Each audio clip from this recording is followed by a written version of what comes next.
What's up, Variant Nation? Welcome to a very special episode of Variant. As you can see, we're here on the Variant podcast set, as always, where Arris and I do our every week rambling about all things comics. But today, we are talking all things Astonishing Times. And on set, joining me here in studio, we have the entire creative team of Astonishing Times, starting with writers Arris Quinones, our very own, the one and only, I should say. Oh, yay. Frank Barbiere. And joining us all the way from Ireland, my homeland of heritage, Ruairi Coleman. Thank you guys for joining us. Welcome, guys. Yeah, and can I just say, Tim, it's really weird being on this side. I was about to say, this is your first official time being on Variant as a guest. How's that feel? It's weird. Very, very weird. Is that weird? It is weird. It's a little weird for me because now, but let me tell you something. I'm excited. You're excited. I'm very excited too. I'm happy to be on this end for once. I'm excited to be on this end.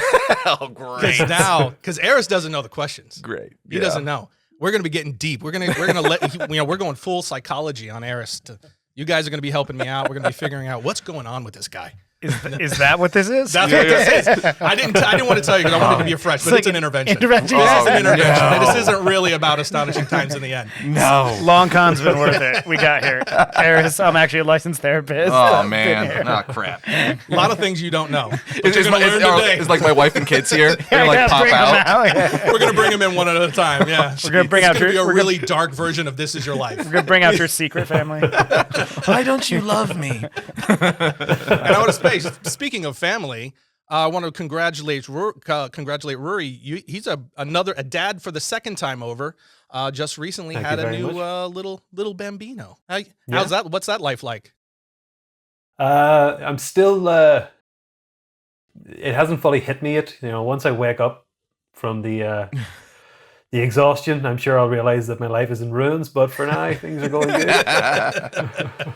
Well, at that end, you just celebrated birthday. Happy belated birthday, all the way from over here in the U.S. of A. Happy birthday. Don't start singing. You. Don't start singing. And now we can talk about Ruari's most important child, Astonishing Times. That's right. Yeah, exactly. He's like, I've lost enough sleep. What's a little more?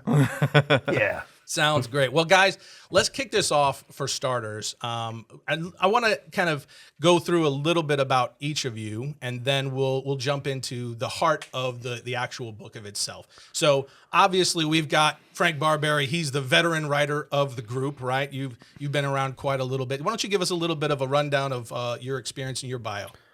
So I first got into writing comics probably around like 2006, 2007, like very amateur, total, just indie. Right. Not even indie. I feel like pre-indie, like was just like reading books and figuring it out. And I just like, I can't remember the timeline of my life right now, but I guess I was wrapping up college around the time. And the first book I actually ended up publishing was a very, very indie comic that was almost glorified self-published called Divine Intervention. Please don't read it. It's very bad.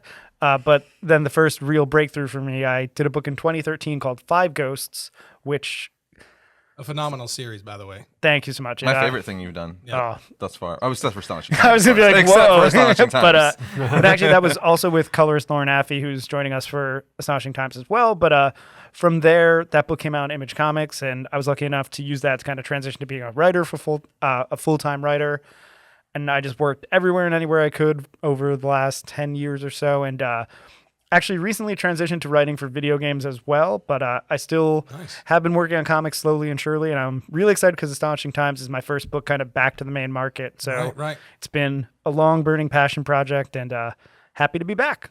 That's awesome, man. And how about you, Ruairi? Give us a little bit about yourself, your bio, your experience, and what you've been doing outside of Astonishing Times up to this point. So I started out in 2012, so getting close to 10 years, in Irish sort of indie comics, doing like zombie things and stuff like that. And eventually it was through the recommendation of Will Sliney. It's like done loads of stuff with like Spider-Man and things with Marvel. Got me doing some Star Wars magazines for German publisher. So I got to do like an adaptation of Star Wars novel, Weapon of a Jedi, just up here. And that sort of led into more work with like Dynamite. I've done like a Kiss Army of Darkness book, Black Terror. I've done some little bits of work with IDW on like Teenage Mutant Ninja Turtles, some covers and things. and that's kind of slowly. Oh yeah, I worked at Marvel. That's not a humble brag. Just a little Yeah, startup company. I totally forgot that I That's a done little known name. Yeah, I worked at this Cloak and Dagger thing. I mean, but what I mean to say is I've been just waiting my whole life to work on Astonishing Times. Oh, This other stuff. Fantastic. And I'll be the first to say, at least publicly, you did a phenomenal job with Astonishing Times, man. It looks beautiful, and you added so much to the book, but I'll let these guys elaborate a lot more on that, I'm sure, throughout. Thank you very much, Tim. this is the first book you've been featured on as a creator, correct, Ruairi? Yep, this is so I really It's a wanted co-creator, to Nice. dive Fantastic. in. Yeah, and I'm honored for the opportunity with you guys. It kind of almost didn't happen, so I'm glad But it worked out. we forced fate. We're like, no, it's gonna happen. That's right. It's like when you know, Yeah. you make it happen. And these guys do nothing but sing your praises and just thank the heavens above that it landed in your lap. So, Man, me too. Middle of the pandemic, comic books have shut down, and yeah. it just so many things just sort of happened at the right time, and I appreciate the praise, like, because I'm the most proudest of anything that I've done. So I'm glad that you enjoyed it, Tim. It touches my heart. Yes, Awesome. we love it. Sincerely, I know I said that sounding mockingly, but no. No. I think Frank's getting a little teary. Yeah. over here. I need to go. It's just get the camera off me. We really are always talking about like his art, though. We were just talking about earlier before we got on. We're like his visual storytelling is so good. So it's like, we're happy to have you. And just you're stuck with us now forever. Yeah, and just your professional and calm demeanor. And one thing, like, again, speaking almost to the production of the book, because we were given the space to do this book, obviously on a timeline, but a timeline we got to set, we've really done a lot of communication. And despite Ruairi being in Ireland, thankfully, the internet in 2021 is not something people haven't heard of, but Right. we did a lot of pre-production together and a lot of discussion. Like every single issue, we would break down the script together, and I think it really shows in the final product that we were, because I mean, spoiler, a lot of times when you're working on deadline-driven comics, Right. You just don't have the time to sometimes ever even talk to the artist. So it just made such a huge difference for us to be able to get on the phone with Ruairi, go through everything, again, see the passion he was bringing, the decisions he was making, and just like really feel like this was our project versus just something we were firing scripts off and never really looking at the book till it was out. And I think that's a really important thing for me, especially coming back after so long I've done a large gamut of work. Again, I've done stuff that I basically made in my house alone with an artist versus like stuff where I just send a script off and then see it on the shelf. And this is honestly my most preferred way because it really feels like, For sure. It's a more collaborative environment. and again, it's something we created, we own, and like really cared about versus just something we made very quickly. And that, again, is the ideal way to me, at least, to make a project that you really care about. Yeah, like one of the things I like most about it, I don't, know if we want to get into this right now, but as far as We're getting in the weeds we're early. getting into- Oh, sorry. as It's far what as- I do. As far as creating the book is, we would literally, like, Ruairi would lay out all the pages, he would lay out the roughs, and we would get on like 2, sometimes 3-hour phone calls where he would go through with us panel by panel, like, this is why this, what do you think of this? I know you guys wrote down this shot, but I'm thinking this. It's so get like really in there. And I think that's not, I'm the noob in this, right? So, and from you and Ruairi telling me, it's like, that's not the norm. No, right? no, It's like, definitely not the definitely not the norm. norm. So it's like, it's almost kind of like, but why? Because I think we got, stuff out of that we never would have if we didn't. You know what I mean? A lot of great ideas, I think, came out of doing it that way. And we're definitely on the same page because of that too. That's fantastic. Did you feel that way as well, Ruairi? Was that your take as well? To the first thing that that Arris said about being like, I'm stuck with you guys, like as I said to you whenever I finished the line art for like the final issue in this run, it's like we've made a baby, so we're all stuck together now. No matter what happens, this is us. We're in it, but more so than even just like, I wouldn't feel that way with just anything. Like this was the collaborative effort of it. Like you guys, your writing is just, it was easy for me to like put the pages together. Like the themes were so evident, not only like the overarching theme of the story, but each issue has like, it has a theme and there's a journey in it. And it was just, you rarely get writing that good. And I don't know if that is also the same aspect of you're not driven by deadlines and having to turn things in. And then we have that bonus of being able to jump on those calls, which are wonderful and meandering. Where like, you get to create a bond with everybody, but also we're not filtered through like an overworked editor, because that's usually the thing in published comics, where the writer hands it in and then the editor will sort of like keep the train moving, but those guys are always just so overworked that sometimes it is just literally like, yeah, it's good enough, that'll do. Whereas whenever you can see with the script, like, there's a cadence and everything to you guys, when you're writing, and you want to bring that out in the visuals. And that's why it's so good to check in and say, this is what I got from the script, this is how I translated it into the pictures, is this, are we on the same page? And it was like great chemistry, where it did all seem to be, we were all going in the same direction. That's fantastic. And that's actually, I would say, probably, and I'd see if you guys agree with this, that would be one of the major benefits of having a creator-owned book, right, with a platform like ComiXology.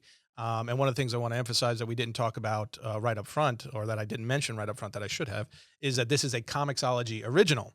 And they gave, they really seemingly believed in this book very early on. They took this on and just kind of let you guys run, which seems to have been a major benefit to the book as a whole. Yes. Yeah. Oh, for sure. Like, cause getting as far as, getting a book on a publisher, like we had a pitch, right? We had a 5-page pitch, and we submitted that to them, and they were like, yeah, that's good. And we like the art, we like the idea, go. So it was literally like what you just said. Super. Yeah.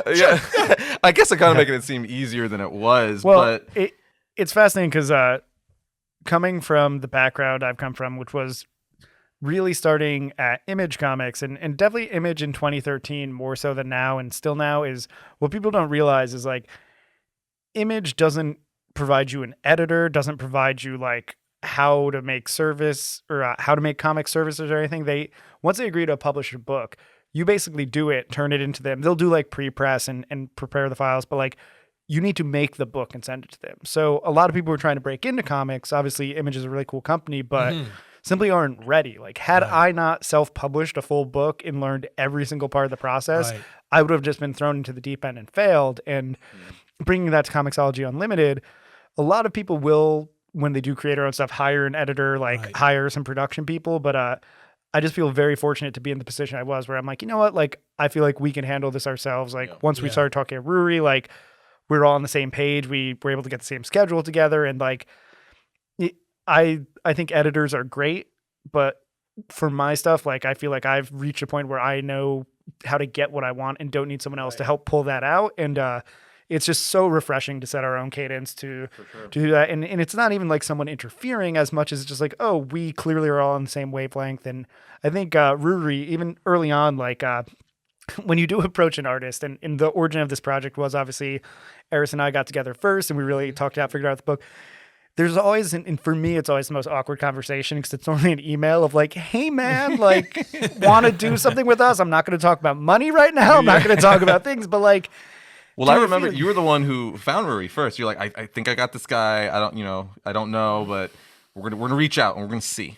And luckily, it all panned out. Well, luckily, it was Ruairi.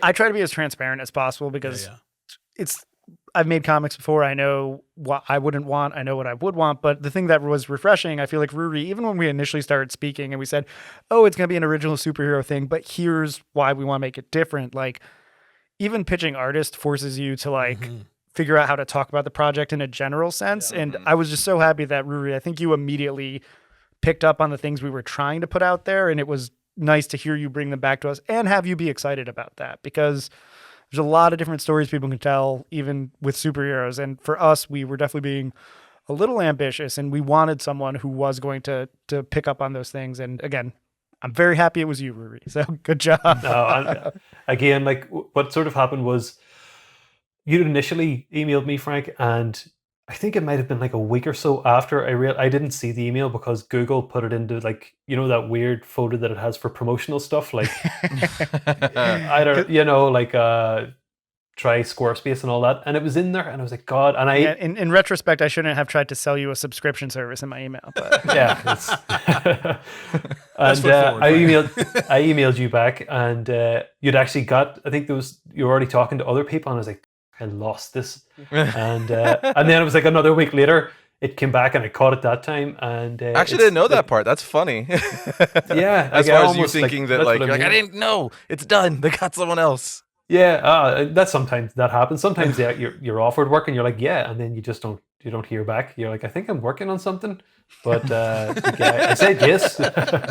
So like ready for that to happen, but yeah, like jumped on it the second time, and then because it was like the pandemic and there was no comics anymore, but then to actually hear the pitch and just your enthusiasm for it, and just to talk to somebody who obviously, like as you say, you don't try to sugarcoat things, because a lot of times, you know, when an email drops in your inbox and it's from a writer and I'm going to work on a superhero book, you kind of get ready for the smoke to get blown up your butt. You know, and it's the next big superhero universe and it's going to be bigger than Marvel. And you're like, oh, okay, you don't have any money. What are we doing? But yeah, to actually talk to somebody there and to realize very quickly that not only like are you like well established and you know your stuff, but you've got something interesting, something exciting, and it also helped that everything was set up to go with ComiXology. I'll be honest, and I'll tell this now because I don't think I've told you guys already. Oh, great. Juicy content. There we go. That's right. Here comes the stuff I'm looking for. So we sort of got things going just based on like, you know, the chemistry and like the mutual trust and stuff. And as things were going on, you know, I was like, so they've offered this, and we're with ComiXology, and there's a budget, and everything's going well, and I'm working, and I'm getting paid when I turn pages in, but like I have got a contract, and I don't know if like this is a long con, because there are so many upsides to this, and I haven't got a contract. I'm like, I don't know when the other shoe's going to drop, and I don't know how bad. Does it feel a little real now that we're doing this podcast? Yeah, we're doing the podcast. Yeah, no, people are going to see it. Even now, no. Like Even no, because at the start, Arris was like, you know, I've got, like, you know, I have a YouTube channel and stuff, and I was like, no, this 2 million, no, that's not even possible on YouTube. And then you're going to be on YouTube, and you're going to be, no, I'm not a YouTube guy. Like honestly, it's been so surreal so long, and I've even signed the contract, and even still, I'm like, how are they going to screw me? It's well, we already announced you're on now. We announced you in the announcement video and all that stuff. It's done. Yeah. It's out there. There's no getting out of it now, buddy. long paper. Well, again, I won't get too lost in the weeds of like comics like business, but like it's so funny because I think Ruairi, you've worked a lot more with companies who are probably a little more tight knit, like, hey, we're going to send you a contract before you even start drawing and things like that. And Arris, I know you've just done business interactions, but and this isn't like crazy information, but in 2013, when we did 5 Ghosts at Image, there was no contract. It was just like an approval. We send the book in, it comes out. Eventually, we still like it. Eventually, we made one because someone yelled at me and was like, "What will you do if the publisher of Image dies? Like, how will you prove you had an agreement?" I'm like, "Oh, I guess I should make a contract." But and that's why I was like always a little too blasé about it. Like, whatever, guys. Like, comic or book. if it like blows up and like one of the people is like, "Well, you said I get 80%." Yeah, so. right. But no, comics has been just very fast and loose, and like, I think there's benefits, but also negatives to that. And again, I'm sorry if it felt like a long con. That's hilarious. You're turning in pages. You had no idea you were just leaving Ruairi hanging. Sending in pages. I'm erasing them as they come in. Like, yeah, man, looks great. Yeah. Is this why He's so traumatized. Poor guy's still waiting for the other shoe to drop. Is this why they picked me? Because I'm so far away? There's nothing I can do about it. It's like, this is a long bit that's gotten out of hand. They did a risk assessment. He's not going to cross the ocean. There's a pandemic, for crying out loud. But no, I mean, I really do think that speaks to like also the interest of like kind of global collaboration as well, right? Like you see an email come in sometimes, it's like, this can't be like. But again, I do appreciate Ruairi. You got on a call pretty quick too. You do know, like being in his shoes though, that is kind of like, dude, we got this channel that's got a big following and pyramid scheme. I mean, I apologize way too much as like part of my personality, but like that's why I try to be so upfront with people because you can. I've had projects fall through and I just feel awful about it because I'm like, I must have sounded like such a snake oil salesman coming up and being like, hey man, you're going to draw a little bit for free, but I promise it'll work out. And I got to be honest with you, the business side of me Arris knows this about me. The business side of me is listening to you talk about not having contracts in place, and I'm just like cringing. I'm just like, oh God, I would fire half of the company just for that alone. Like nails digging into it. Yeah. You don't draw a thing until something's signed. Nothing. So now we know a little bit about how the team formed, right? And we've sketchily. Very, very strangely. It's a long con. It's a long con. Very long, actually. Ongoing. But let's now that we've talked a little bit about that, and I do want to get a little bit more as we go here about and talk more about the collaborative process between the three of you. But let's start. Let's talk about actually what is Astonishing Times for those in the audience who don't know and haven't seen the announcement video or any of the other teasers that we've talked about. We've talked about the premise of the book. Frank, you're the most experienced among us, so give us a little bit of a rundown of what is Astonishing Times and what do readers have to look forward to when it drops on July 27th. You better get this right. I know. I'm like, oh, who's going to answer this? Right. I have like the two people who actually know. Me and Frank are like, you're literally in the middle. Yeah. We're looking at you. Rory's sending daggers all the way from Ireland. But transcontinental daggers going. But so Astonishing Times is a creator-owned superhero comic. It's created by Ruairi, Arris, and I. And essentially, it's a 5-issue superhero story about a reporter named Noah Sands who lives in a world where superheroes are kind of commonplace. So they've been around for a good chunk of time. And clearly, it's supposed to be a mirror to our society a little bit of like, the fact that superhero culture is so mainstream. And Noah writes a column called Astonishing Times that he inherited from his father and is basically out there like fighting the good fight and putting the word out like, hey, superheroes are important and you should care. And the world has kind of moved on. And I won't get totally into plot minutia, but he does have risk of his column being canceled and basically needs to find one big story. And through that stumbles into a big mystery with some of the most famous superheroes in his world. And he is both anxious because he needs this to work, but also just totally awestruck by the fact he's now interacting with his own heroes. And for us, it's very much a love letter to the medium, but also something that we think really can redefine our take on superheroes for kind of the modern era. For me, like I said to Arris initially, and Ruairi, I think we talked about this as well, like why do a superhero comic in 2020, 2021? Right. And coming up with an answer to that question was almost like harder than writing the book initially. For sure, yeah. Because that's a deep dive by itself. Yeah. But I think really like we all aligned on wanting it to be like a very like aspirational, positive take. Right. We wanted something that celebrated the genre in the medium, not was cynical or mean about it. And that was really our guiding light. And really our main character, Noah, is a very like, he's like wide-eyed and very earnest, but we're not mocking him. Like it's honest. And I think that side of fandom rarely gets celebrated a lot. Like it's way too easy to be like, oh, nerds like superheroes. Well, he's like us, right? He's like the comic fan, right? And again, we didn't want to embellish it too hard and be like, look, he's just like us, like too blatant. But at the same time, it is something that I feel like, okay, like superhero stuff is popular. It remains popular. Why and what, like, can we draw out of that? And for me, that was a lot of excitement of the book. And I think that earnest tone, and I mentioned it, Ruairi, I think it's something you really caught in the acting of the characters and in a lot of like the ways that the superheroes look iconic immediately when you see them. The way Noah is like animated and fun and human. And for me, that is the exciting part that I hope resonates with people. But at the end of the day, it's a new superhero story that is also, as Variant announced, like the launching point of a new universe, as well as we've created our own characters. We've created our whole backstory. There's going to be a future. There's going to be a past. And that is also something really exciting to grow too, because we have a lot of story to tell. Yeah. Well, and people try over and over and over. Right. And that was a little bit of my apprehension coming into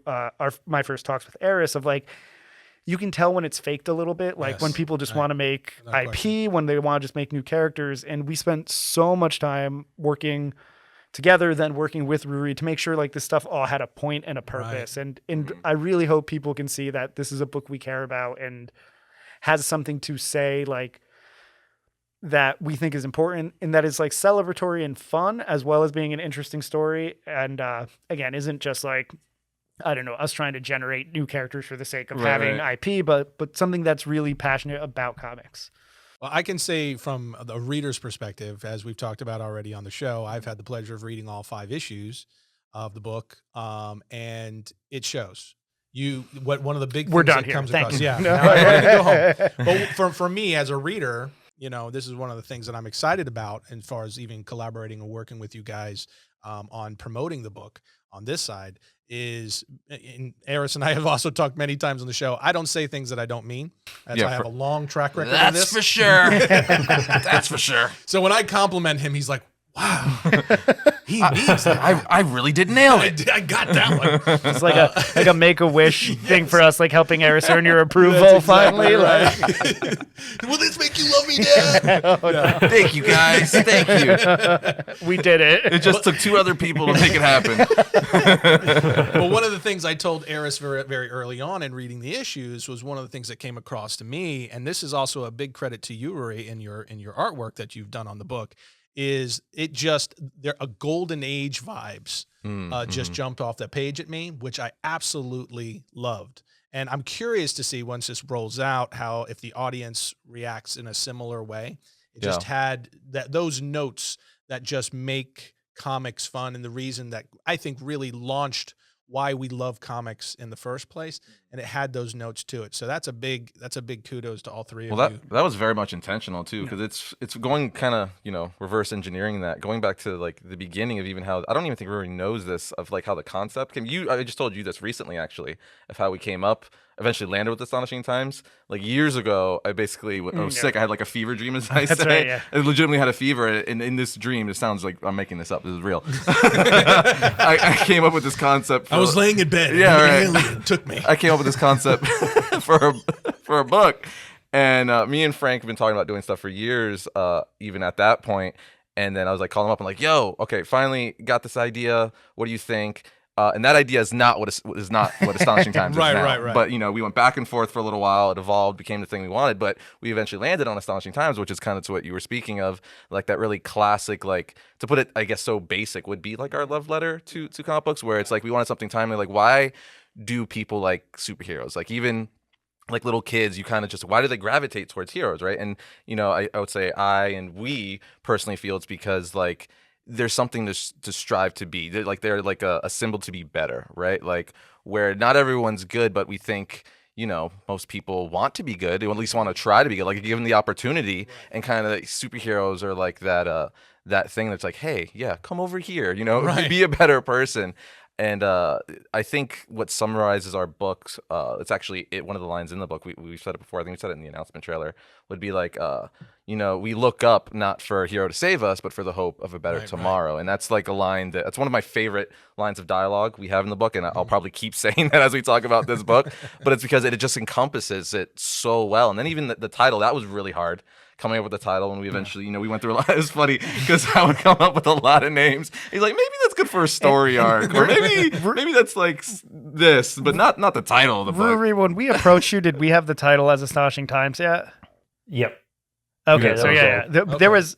We won't get back into this, but I can't remember when we were talking about together, but like the title was so hard because we needed something that was cool, but something also that I was obsessed with, and Arris as well, like making sure it could be the title of Noah's newspaper as well, or his column as well.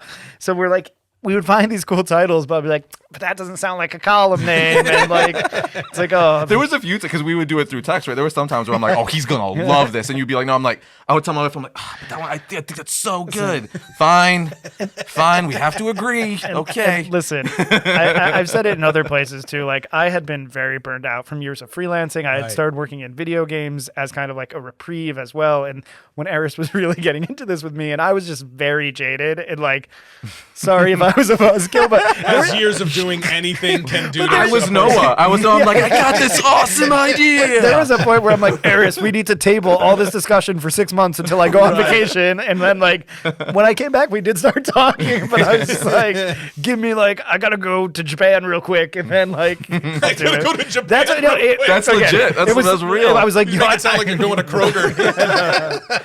But Ruairi, one thing that I'm interested to ask you, considering this stuff. So once we really brought that out, I feel like in our discussion, you really did gravitate to that material. We kind of gave you our high level sell about like, no, it's like really deeply thematic, like what's great about superheroes. But aspirational. When you started drawing, did that affect kind of like the way you designed the characters or the way you even like portrayed Noah? Like, did you feel like the process was different because you knew that was a purpose of the book, or was it more, like there was a lot of things that we talked about before, like I put pen to paper, and it definitely informed everything, even like subconsciously, in terms of like particularly characters like Noah. It was evident from the beginning, like you give me the same sort of, cell that you were, that you went over there in terms of like it's aspirational, and it, that sort of got me hooked anyway. But then from like the first page turn, you sort of realize, yeah, it's aspirational, but the best kind of stories, they have that theme, they have that goal, but you're going to put the character through the works to prove, so it's like, yeah, heroes are great and stuff, but in order to learn that, we're not just going to be like, here's this hero and he can do everything. It's like, no, you're going to, put them through failures and things. And once I read the second page of the script, I was like, okay, so we're really going to temper that sword, that steel through these things. So, and that's what I was saying, like even the script from the first issue, I think I showed you, or maybe I didn't show you my like script where I've like notes scribbled over it, but I also like charted the tempo of the script, and like here's the high point, here's a low point, and it was literally like, it had such a bounce to it in terms of, and that was important to me because that is kind of like, here's Noah's spirit, and you follow Noah and there's these high points and then low things happen, and it literally is, like because I knew what we were trying to do, then you make those lows seem as low as possible so the highs can be higher, because I know where we're eventually going to end up. So and the other thing that I really liked about it, I like the fact that we were doing something fresh, and the thing that you said, Frank, that really sold me was like, yeah, heroes are commonplace and stories are even becoming a little sort of stagnant, in terms of like if you're talking movies or anything. Like one thing that I loved is, and this was in the announcement trailer and stuff, is that our story begins like 10, 20 years after the Cataclysm, which is where like Marvel movies end at the CGI. Right, exactly. Yeah. So like we're already starting like way after that, and like this is how the world is.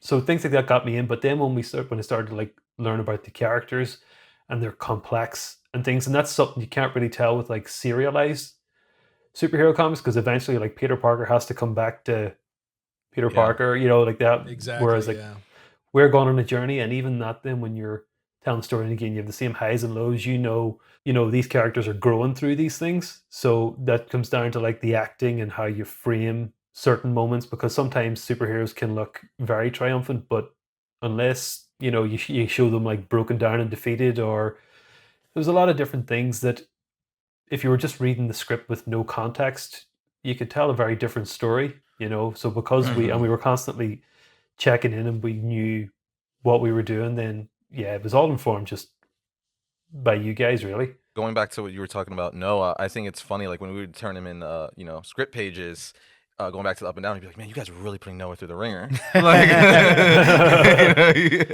it's just like one bad day, but it goes up and down. But I think like, that was a big thing we talked about as far as pacing across the board, even, with the visual storytelling, and then obviously the dialogue and stuff, where it's just like, because if we were trying to, our hardest, at least, I hope we did it to where you really care about, the main characters, Noah, Koken, and stuff like that. So by the end of the first issue, you're like, oh, I need to know where this is going.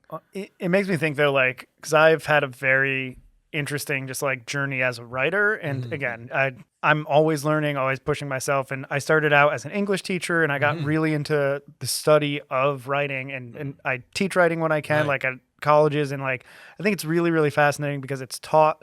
Professor Barbiere? Mr. B was my middle school. Mr. B. I'm just like, oh, kill me. But I unfortunately taught middle school full time and was not prepared to. But if anyone's watching this, I'm sorry if I was a bad teacher. But I would love to see you with like 14-year-olds or whatever. Quick aside, years later, one of my students was like, yo, Mr. B quit teaching, is a full-time writer now. There's a role model. I'm like, cannot block this tweet fast enough. Like, oh my God. But, they were roasting you? You were getting it was celebratory, but I was like, you're taking the wrong lesson from my future. Like, yeah, ditch your chump job like Mr. B.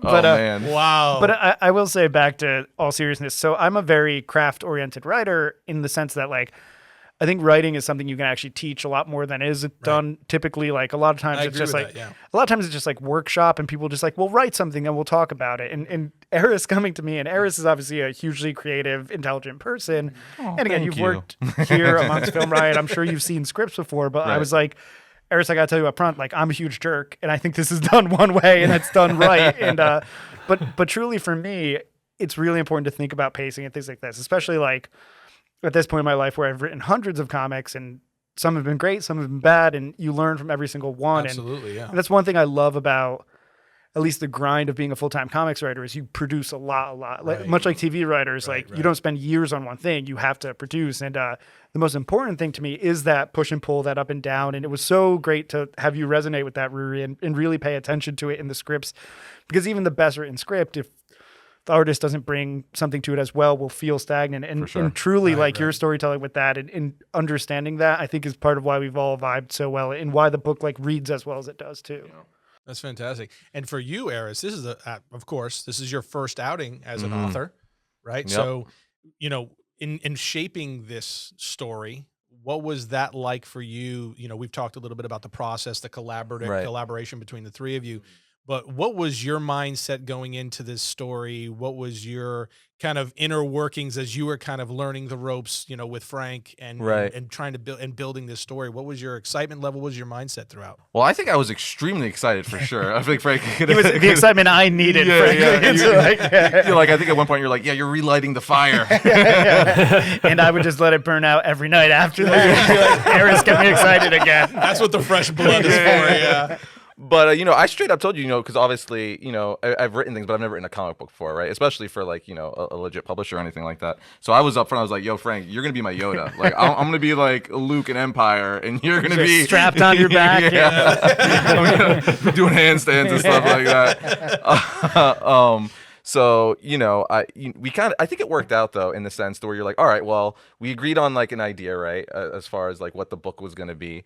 And then you're like, all right, well, like we need this character, and that character, right? So then I'm like, got this. I got this. This is what it was I could do. So then, I would come up with like ideas and stuff like that and tell you and be like, yeah, it's dope. You maybe tweak it a little bit together or whatnot. And it kind of worked out in the sense that where, like, it obviously was a lot learning. Like, you were, I still tell you, like, you're my Yoda, right? So, but this is our thing. This is our thing. But in the end, like, but we basically that was terrible Yoda, by the way. That was just awful. Disney DMCA. So after we had like the idea of what we wanted the story to be, and we had a lot of the characters in place, we did kind of like, I guess, like a writing workshop in my office, right? And in that one day, we pretty much wrote the whole book in the sense to where like we knew where all the characters were going to be, we knew the beginning, middle, and how it was going to end. And God bless you. Yeah. Such a big part. It's interesting too, and we stuck to a lot of it. And Ruairi, I think we showed you the like aftermath of that kind of, right? Didn't we send you like a long like bullet point kind of like outline? Here's where we see the whole thing going. And I think even something like that though, like clearly helps so much to understand like, oh, if we're going to do this payoff, I think it even helped you inform like some of the like early paneling, like, oh, well, I know the twist coming up, so I can at least start planting it. And like, I think that's some of the most rewarding stuff when you read a book, and especially a monthly comic, because first you read it like probably piece by piece, and then when it's collected, you can go through and be like, oh, look, like everything dovetails. There was a plan here. Yeah. And truly, like, I am in awe of a lot of monthly writers. Like, I think back to even like, I think Neil Gaiman and like Grant Morrison. So some of like the big names like talk about writing monthly comics, and they're great planners, right. But like still they're like, yeah, it's like jazz. You just hope you're hitting the mark. And like when it works, it feels almost like magic. But like to know that sometimes, and even Bendis, like when Brian Bendis was writing so many books, like they seem so well planned, but like that stuff changes on a dime. Yeah. And I'm a planner. So the fact we were able to take our time and do that organically and not just like, oh God, issues due this week, let's write it. And again, Vomit pass. Yeah, but I do think that's what people enjoy with books, and the joy of, I think, sequential like stories like that. The fact like, oh, you get the chapters and they build to something bigger, and to do it right really was a huge breath of fresh air for me because I've done it wrong before and it's a bummer. And like when everyone always cares, it just sometimes you're building the boat in the water and sometimes it sinks, right? Like, well, I think the biggest thing I going back to as far as being the noob here, that I learned is, the hardest part is doing that story, right? So it's basically, in our situation, we're co-writing the book, so just hashing out the idea of like this is everything that's going to happen, beginning, middle, and end, and then from there you bullet point it, right? So you like, I want this to happen on page 1, I want this to happen on page 2. Let me tell you too, some people just do not do but dude, that. it's so much easier because I remember yeah. at the beginning I was stressed about dialogue. You're like, dude, that's going to be so easy. It's because, and in hindsight, you were 100% correct, because it's like, once you know where you're going, that Noah's doing this, Koken's doing this, you know where they're doing, and you know where it's going to end. There's only so much dialogue they could say because you know what's happening. It's interesting. I mean? And Ruairi, I don't know, have you been sent, and you don't have to specifically bury any projects or anything like that, but have you been sent scripts with no dialogue before and just be like, don't worry about it? Or I've been sent like at least one project that was done in the Marvel style, the Marvel method. Yeah. Oh, interesting. Method. Yeah.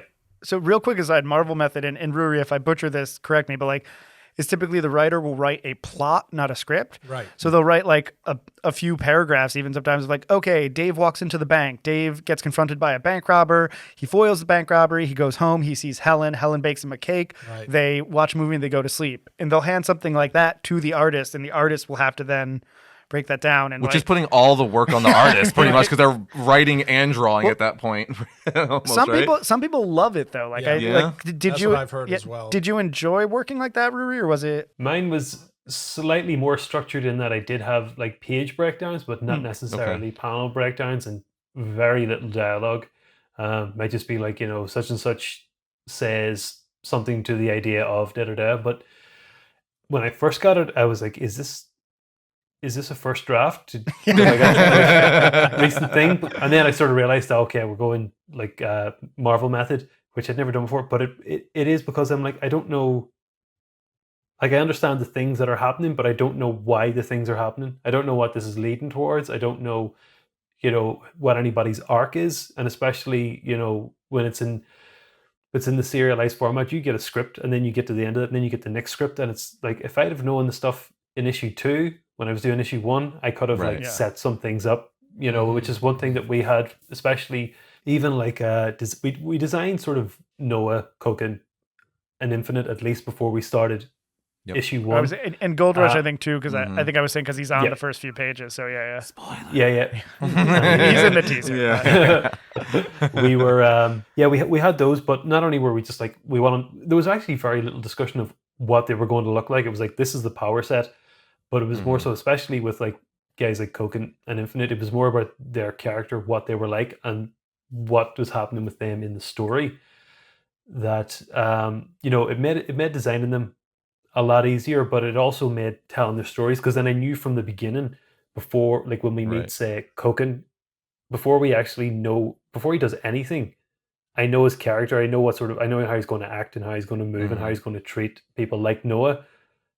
And if I just had a script where like a guy shows up, you'd be inclined to like make him look like the most superheroic, because I know that's Koken, so here he is, he's a superhero and he's doing like this pose and that pose, and it's not telling anything about his character. And like, for me, that's the more important thing, because as you said, Frank, when you get the whole thing like collected in a book, or if you reread the 5 issues once it's over, you want to see that kind of trend. And with things like a Marvel method, or people that are like giving you the information, sometimes you don't even get the full information you need for the issue. When you're writing sequentially, but especially if you get like one issue at a time, and then you realize the stuff that you're trying to pay off here, you didn't set up in the last issue.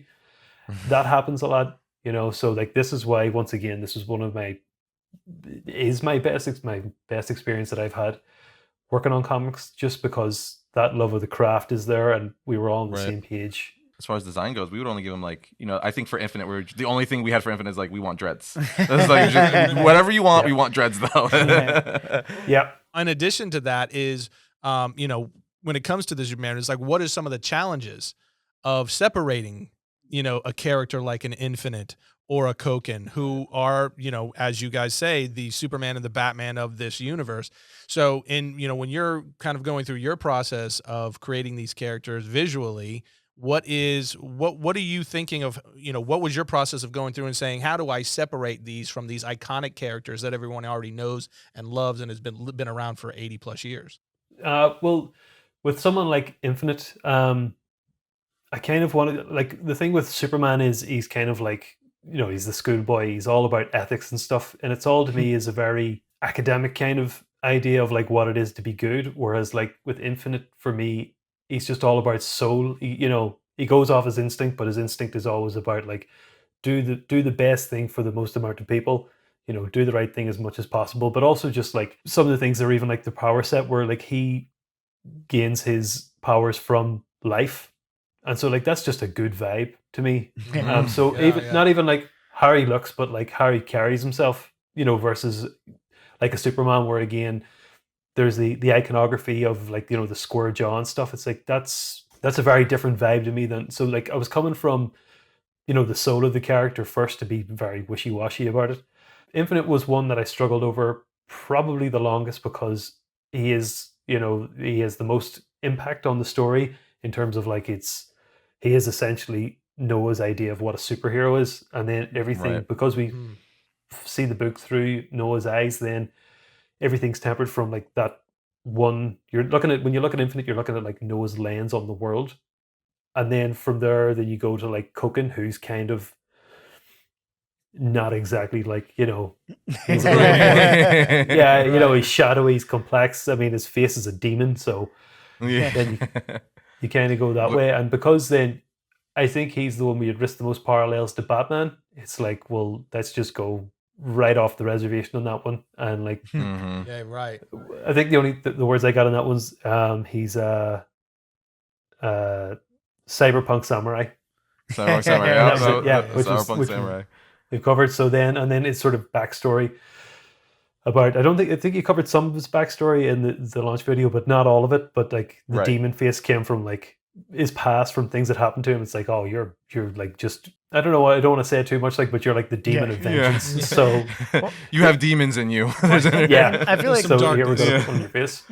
He's someone too where I feel like, though, like in his superhero persona, he will wear that mask, and it's very much that identity and that idea of like, yeah, he's the intimidating, like shadowy character who is trying to clearly like instill fear into the hearts of villains. But I feel like I love the expressiveness you gave Koken, as we see him a lot in our story, a little bit past his prime and not wearing his mask. And I think we told you, Ruairi, like just make him like a grumpy asshole, like grumpy old man. Yeah. Like he thinks superheroes are corny as hell and like it's just all business. But I feel like I love the fact that like him standing next to Noah, like you get such good acting in their forms. Like you can see just from how they carry themselves, like the difference. And that's the kind of thing, like as a writer, like you have to let into the hands of your artist. And, and again, it is just such a collaborative medium. And if Arris drew the comic as stick figures, it would clearly it could be the best script in the world. But if he can't, that could be a variant cover. We could do that. but Ruairi really, again, even just hearing you talk about it is so thoughtful and great to know like that's the level of craft we really want to bring to this. For sure. To really just like think about it and care. And I think so much of that is great when you make up your own stuff because you have that investment of like, oh, well, this isn't, and something we spoke to a little earlier. Like I heard someone say years back, I can't remember what writer it was, but they were talking about how when you write like at Marvel or DC, you're almost like writing in this perpetual act two. Right. Like you're not telling the first story and you're not going to tell the last story. Right. So you got to use what you can to kind of do everything. And one of the exciting things about creator owned, I think that's something that's really like hit home with like Invincible again and just lots of creator owned stories. We can do anything. We can kill characters. We can change history. We can also like mold the whole world. And you can do anything you want. We're the gods. Well, and I think that's long been the draw of creator owned work and like the launch of like Image Comics and all the other creator owned companies, that readers want something fresh and want to be surprised. But it makes for better stories too, right? Because there's no limitation, and there is a beginning, middle, and end. Because that, like you said, being stuck in that too is like, well, I can never really end it because Bruce Wayne always has to be around. You know what I mean?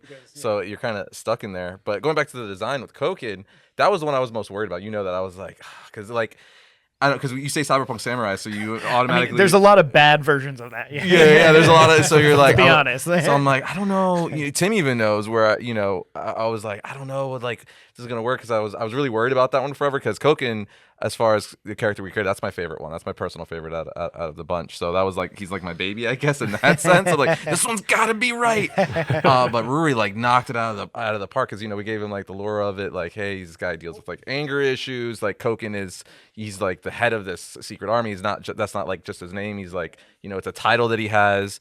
And then he came up with the whole mask idea. Where it's like, well, let's he wears the demon. He's like kind of reflecting the inside out and all that stuff. So, but I love what Ruairi did with like everything in general as far as that, where everything has a reason. Because again, we came up with some stuff, but he would just elevate it, right?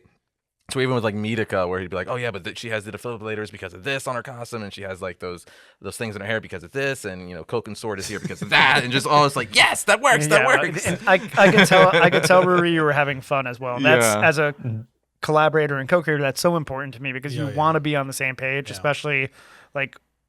I don't know. I think I'm a softie, and like even like when I write video games, like I want the whole team to be happy. Like, and you can never. I think in any creative endeavor, being able to have fun while doing it is critical. Yeah. Because if you're just miserable in the entire creative process, it's going to show in the actual end result, right? So that's been my experience, I'm sure, and that's what I think is going to end up showing here. But let's take a quick step back a little bit because I think there's going to be a lot of people in the audience that are going to be saying, I'm hearing you guys talk a lot about the process of how you created these characters, but who the heck are they in the first place, right? So let's talk a little bit about each character, who they are, where they fit into the story, the different archetypes that you went with for the story, and why. Let's start with Noah.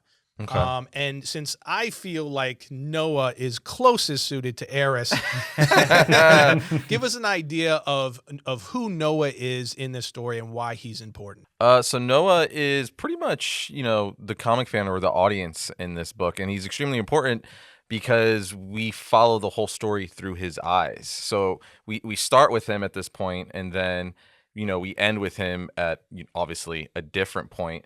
And we get to see like this world again through him, which is really, really interesting. And, I think Frank would attest to where like it was important to me to make him very like, I guess, lighthearted or just kind of like very like bright-eyed. Earnest. Earnest is a good word where like, when you're writing him and stuff like that, I'm like, well, what if he said this just to like show like that kind of earnest or innocentness to him, where he's like, wow, this is amazing. But I think it's really cool to see, I don't want to get spoilers, how he starts and where it ends with him, and how we told this story of like all these legacy heroes in a world where like 20 or whatever years ago, like there was this big cataclysm, and see it all through him. Like he gets to experience it like not as a hero, but like in these situations with heroes. Right. So and right from the get, we're pretty much following him, and we're seeing this world through his eyes. For sure. Yeah. He actually, I don't think that's a spoiler. It's in our teaser trailer. He opens up the book. He was essentially our pitch. To ComiXology and everything like that. So him and Koken are going to be the two characters to watch, especially for the first issue.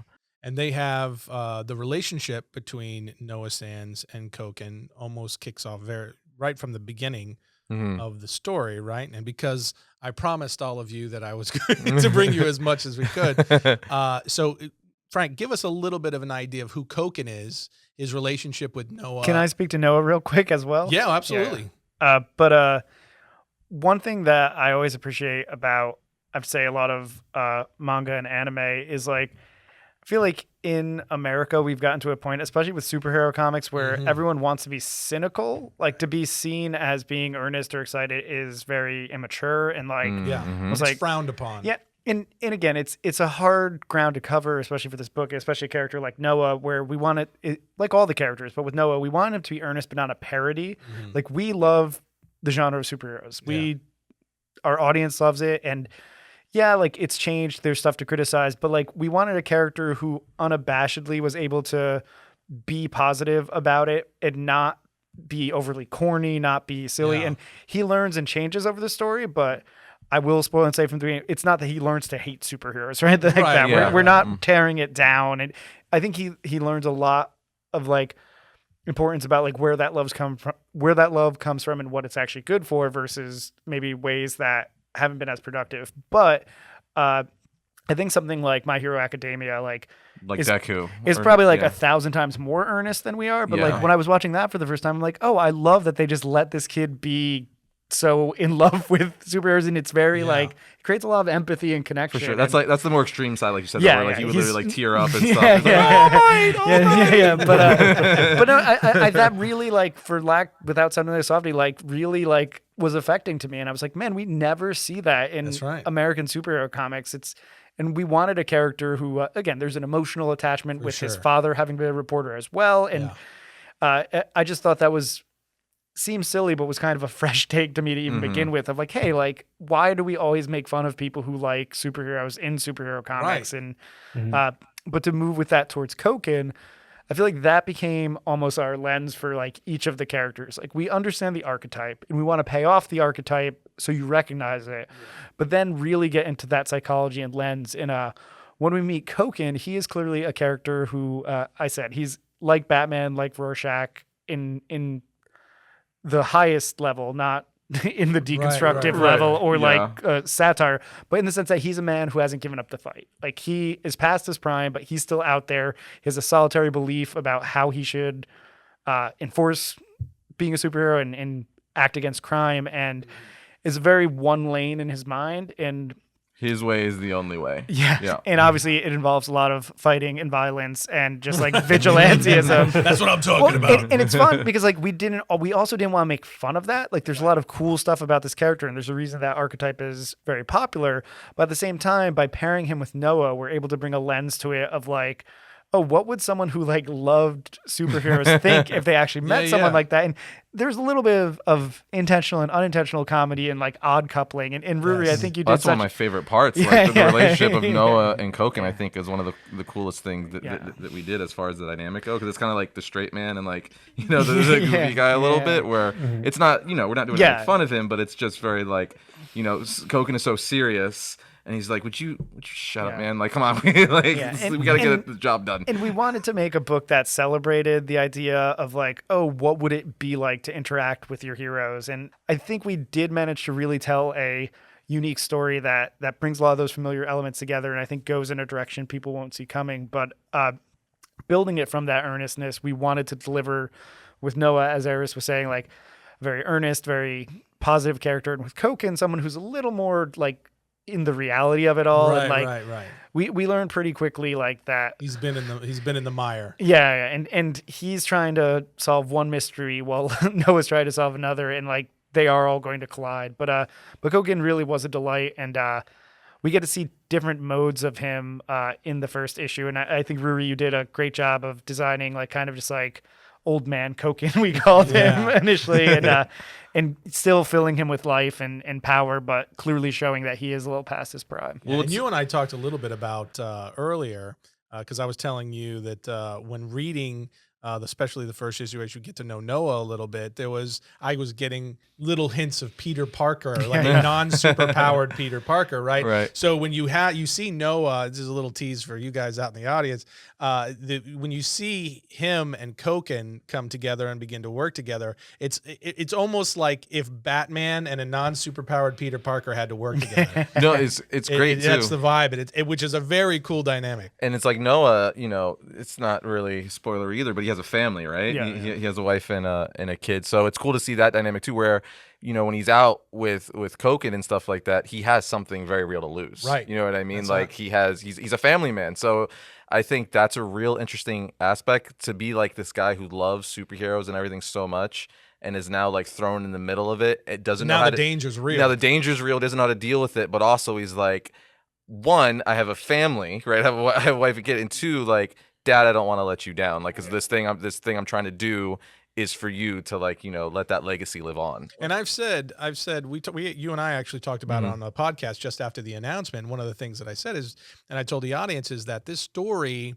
even though we're saying like this is a love letter to superheroes, the story itself, the actual direction that the story goes is not quite what you think. So it's not necessarily telling a story that is about, let's say, the love of superheroes. Yeah. Right. Yeah. Even though that is an aspect of it, particularly in relation to Noah, but the story itself is much bigger.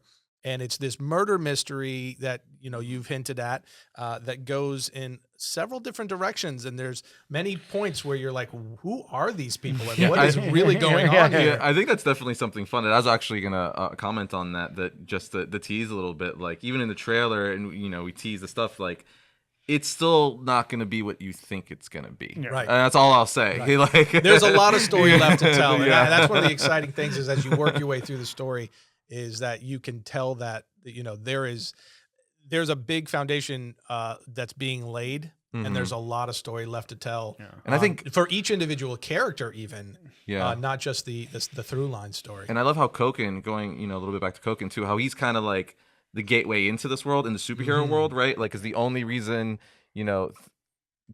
characters get connected is because of him. Yeah. Right. I won't say anything more, but like he's don't go too far. he's the guy who's like kind of opens up the world for us to see everything and get introduced to. Well, sticking with Koken, Ruairi, what was it like from your perspective, getting to bring the visuals to life when it comes to Noah, creating that character, creating Koken, and then also bringing the art together for their relationship and how that kind of unfolded? With Noah, you wanted like the everyman aspect. So he was pretty, like, I don't want to say he was pretty standard.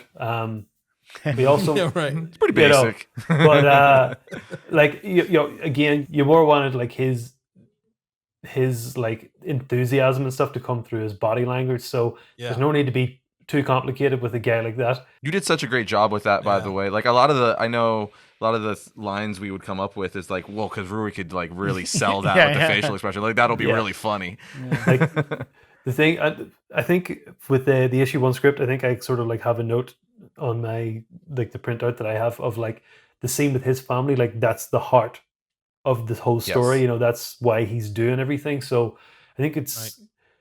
I can't remember how many pages that scene is, but I was like, this has to be done right. So in terms of like, it's not even a design thing. It's just, I don't think it matters as much what he looks like as opposed to like how he is.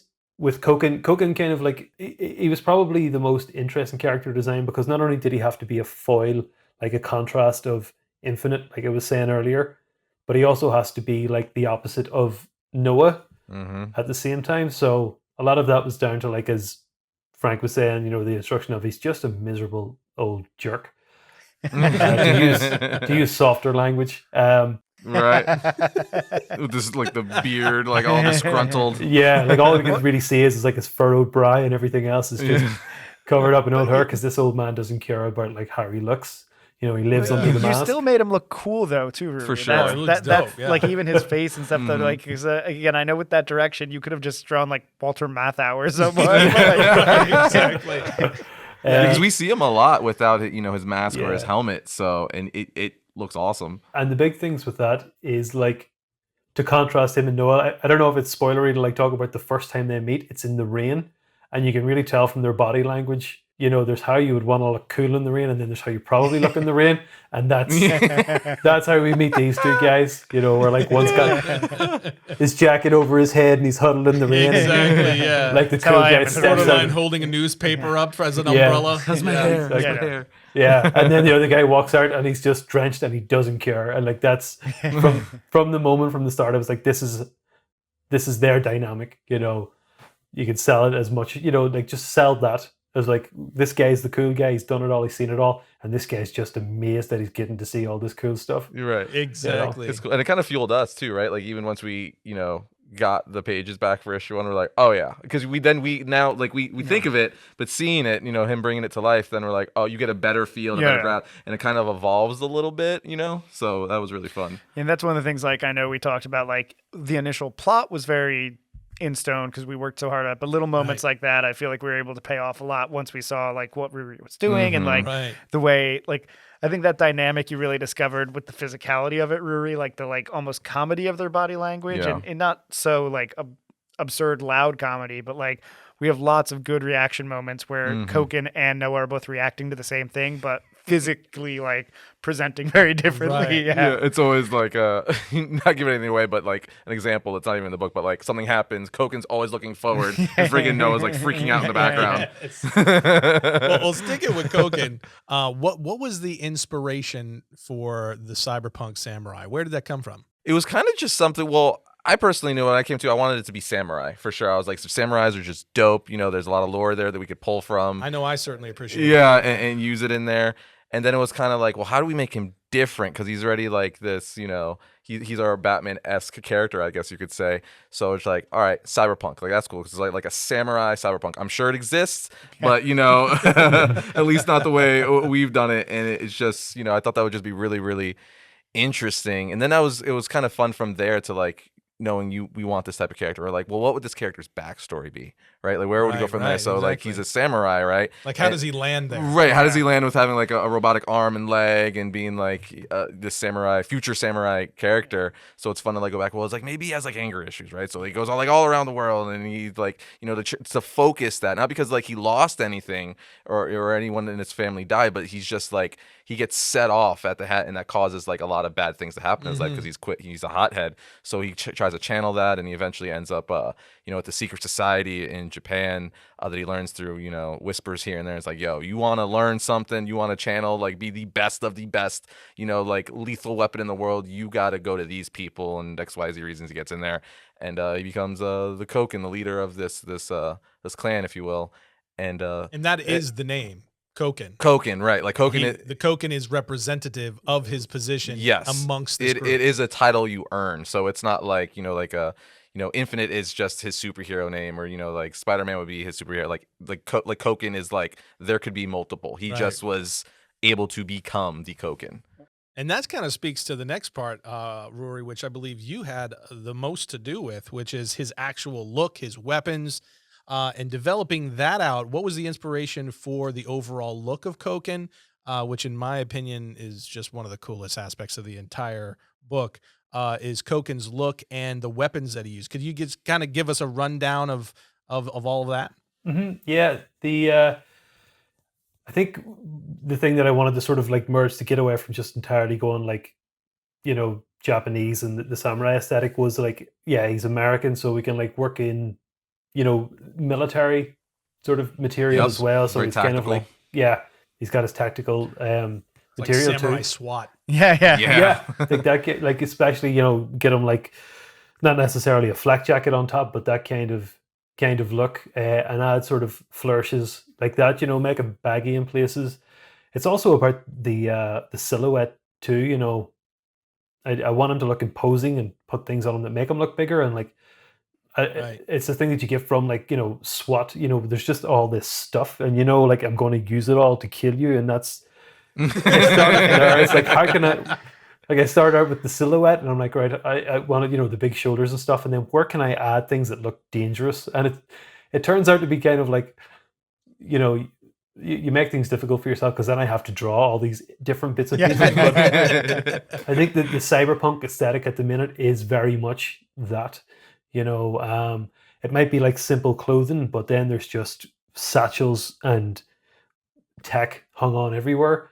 So it was like a merging of those three, of like the samurai stuff, probably less so, the mask definitely, but I didn't want to go down that road, especially because we see him with his mask off so much, and it is a very complicated situation. So I thought like sitting in the cyberpunk area was probably a better option, and then playing up, like, because although he has the swords and he has the Naruto's, which are sort of on his belt and things, we also have the guns as well. You know, he's not afraid to use fire. Just a dope ad, yeah. So it is that kind of thing of like, and that's something that I wanted to do, you know, in the visuals with the story, is to show like he doesn't, while he has all this stuff, you know, he doesn't even need that to kill you. You know, he can sort of like mess you up any which way. But if he has all this, like, how much trouble are you in if if this guy sort of shows up that's strapped? Yeah, and I like how just by seeing him initially, like if you just look at him, you can't tell if he's really a hero or a villain, because he's so like he uses that you know, that demon-esque look to basically, strike fear in his enemies. So I love that, where like obviously he's one of our heroes, but just by looking at the cover, like someone picking it off a shelf or anything, they're like, well, who is this guy? So I like the mystery that kind of with him. Clearly, like, he is cut from that dark vigilante hero archetype, and this was the thing that we really just put so much effort into. Ruairi put so much effort into, like, how do we elevate that to be our own? And again, like clearly he is an archetype as well. Like he has a function in the story, and he's cut from a certain cloth. But the fun of it was really building that out, and then like continue to see how he'll act in different situations. And we think that's really what sells. Like, this is our own take. It's not like we just like put a sword on Batman and here we are. Right. Yeah. Because again, we could have easily done that. Trust me, it would have saved us a lot of time. But I mean.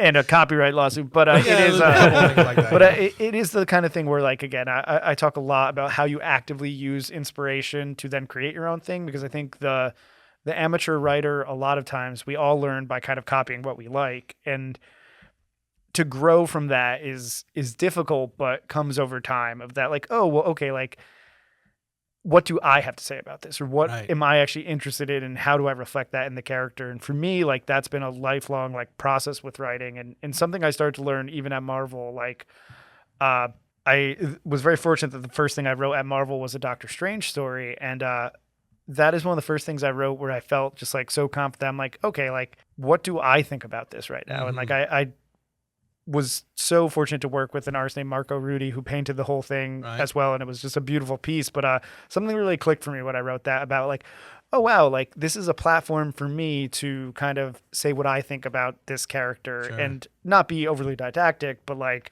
let me put my own stamp on it without overwriting what's there. And I think that's what we've done really well with a lot of these archetypes, where they're recognizable, but they have kind of our stamp on them and service our story. And you can really see, just listening to each of you, you can see the different stamps that each of you placed, and what each of you brought to these individual characters, which leads us to the big dog, I guess you will, of the Astonishing Times universe, Infinite. We've already talked a little bit about him, but let's get into kind of the meat of who is Infinite. What does he mean to the overall Astonishing Times story? We do not fully meet him right up front.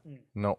Correct. But of course, we all know he's there. He's part of the overall release and announcement of the video. So everybody's aware of Astonishing Times. One of the coolest shots, Ruairi. Can I just tell you, man, one of my favorite panels of the entire thing is that shot from the Cataclysm, where he just, Infinite's got the dreads and he's just destroying these aliens.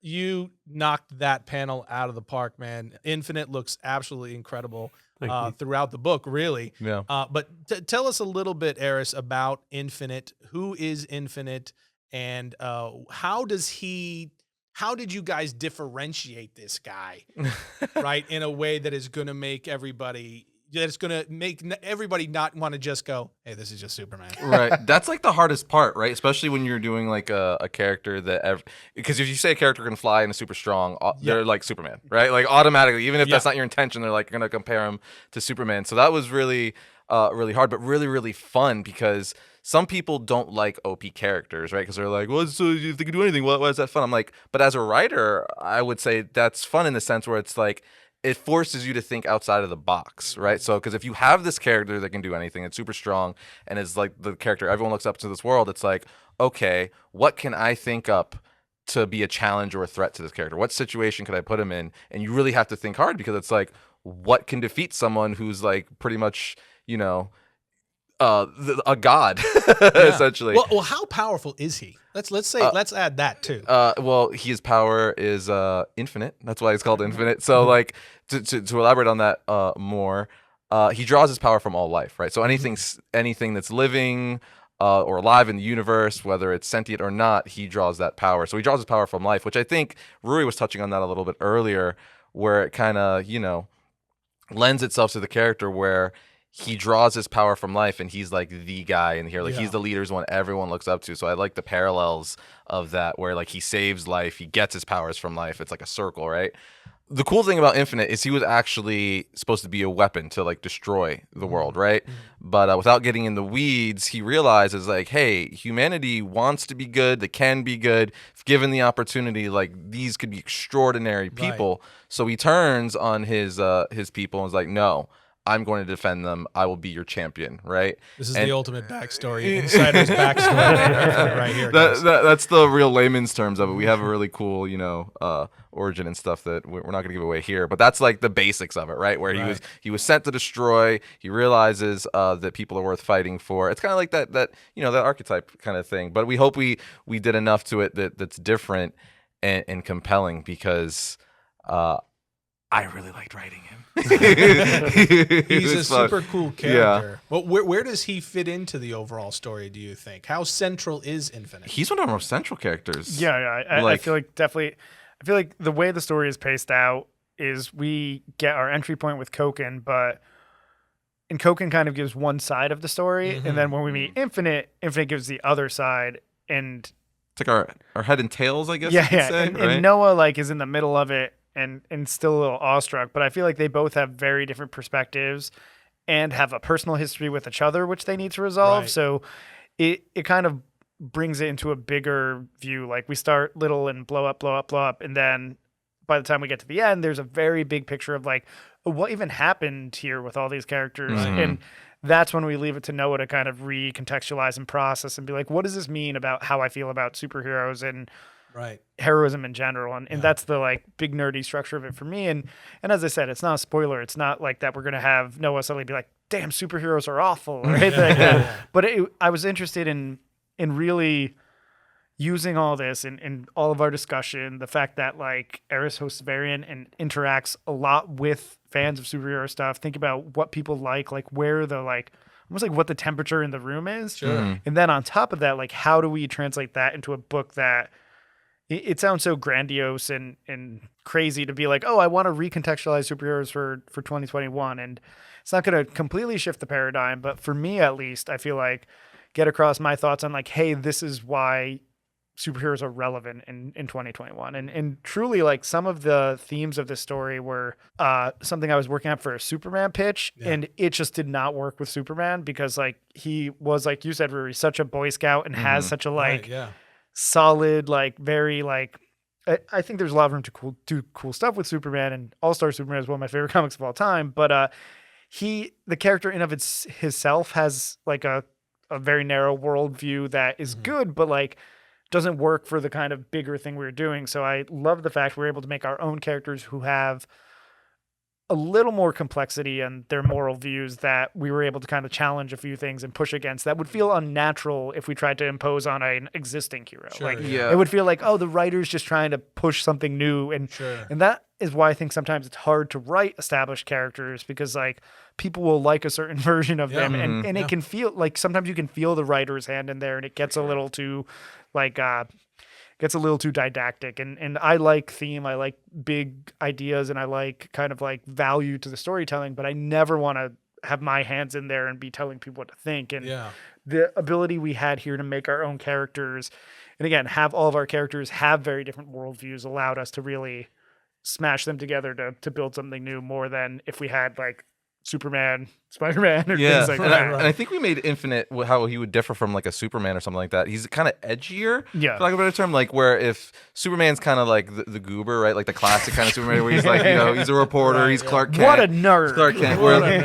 Where Infinite isn't like that, right? Like he's a celebrity in this world. Like he's actually wealthy and stuff like that. He's actually in his normal persona more of a Bruce Wayne, I guess you could say, in the sense that he's like this very put together, a dude who's well respected. He's not like that. I work at the Daily Planet, you know what I mean? So I think that was a fun parallel to be like, where Superman is the man in the DC universe, but he is like at home, he's like the goober kind of dorky, Clark Kent dad, right? But with Infinite, we got to flip that, where like he's the guy, but he's also, when he's not flying around saving people, still the guy. You know what I mean? Like he's not a douche or anything, but he's still like he's basically got everything on both sides of the coin. So I thought it was fun to explore that in something different. I thought we could bring to that type of character where it's like, what would it be like if on both sides you kind of have it all? I think that came from a lot of, again, discussion beforehand of what we are trying to do with this. We aren't just trying to rehash the same old thing. But we want to pay tribute to what we love, create something that has some familiarity with fans, but then also see it pay off in a big way. Yeah, from a reading perspective, or from the reader's perspective, for myself, that was one of the more fun aspects of the book for me as well, was watching the evolution of Infinite. Because he does play a huge role in the story, and seeing his evolution for you, Rory, as you were kind of working on this character and developing his look, but also seeing kind of which we can't get too much into the evolution of the character just yet, obviously. But getting to work on that and develop this character out, what was that like from your perspective as the artist? It's always exciting whenever you can like start with the end in mind for a character. It's sort of the same thing I've been saying. My favorite way of creating. Yeah. It's like if you know where he's going, then you can like, you can go as far like the opposite direction for the beginning. So I don't want to say too much and give anything away, but and every time I like would send designs to the guys for Infinite, it would have different areas of his journey in the design. Like we weren't just like, here he is, but that was 20 years ago and now his hair is gray. It's like, no, it's the things that he's been through, they're manifested physically, not to be too cryptic or anything either, but it's a tough one, because he does. That's a good little tease there, though. Yeah, so I mean, maybe I'll just leave it there, and that's all I'll say. It was. Well, I think we can say that we see Infinite at different points. Yeah. We say that, which is a spoiler, which is cool. You get to see him like at his younger state, and then a little bit at his his older state. So I guess his prime, and then like years later, which is really cool because you get to see. Yeah, absolutely. Going to his point, we purposely wanted to see his evolution. Because we're kind of telling our universe story towards the end, right? So we gave little hints of like, well, how did we get here? And I think we inadvertently stepped really into a theme of like meeting your heroes, like because again, like there's a lot of like never meet your heroes is a big thing, and like and again, I think we got that cynical, but there's definitely a lot of that at play here, and I think a lot of interesting discussion can grow out of it. And again. There's a little something there. There's a little nugget. What does it mean? Well, Rory, is you're designing out Infinite and you're kind of going through his actual power set, right? So like he can fly and these sorts of things. What did you do different with Infinite that was, that sets him apart or that really displays how powerful he actually is? Probably having not read a lot of Superman in my whole entire life was just it was that luck. Probably benefit. Yeah. So yeah, in terms of like, I did the opposite again, like where I'm trying to like do those kind of contrasts between characters. So like, Koken is a man and, he's a formidable like fighter and stuff, but he has tools. And so you bulk him out, and then Infinite is all the stuff is within him. So we just like shear everything off and then just give him like the stereotypical superhero physique. And then outside of that, it's just confidence. He's all like, posing with confidence, not arrogance so much, depending on, I don't want to like veer into spoilers, but I wanted to like sell the relationship between him and Koken in terms of how they see each other.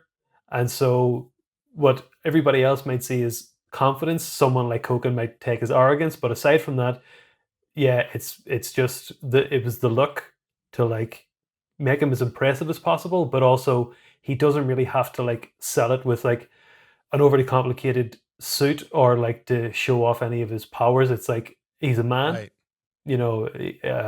He's a powerful man, but he doesn't need to show you, or he doesn't need to tell you. Sorry, he doesn't need to give it away. He'll show you if he has to, but he won't be like pushed on it either. Right. You won't like pressure him into flexing. He's that kind of cool. That was so that to me is what I wanted to get along. So like a lot of it is just as that's awesome, simple and clean cut as possible, because he doesn't need to do anything else for you. You know, he's that kind of guy. And that was the biggest thing for me as far as writing Infinite, super powerful character, because I harp on that a lot, even, in general with characters where it's like they try to like tell you this character is powerful. Like this is like the leader, or this person is the most powerful. It's like, don't tell me. Yeah, don't tell me you're cool. Yeah, just show me you're cool. And we try to do that with little things I'm not gonna give away, but just like Rory was saying, where it's like he doesn't need to like flex, but if something happens, he's gonna show you that like he could just look at you and like you're done.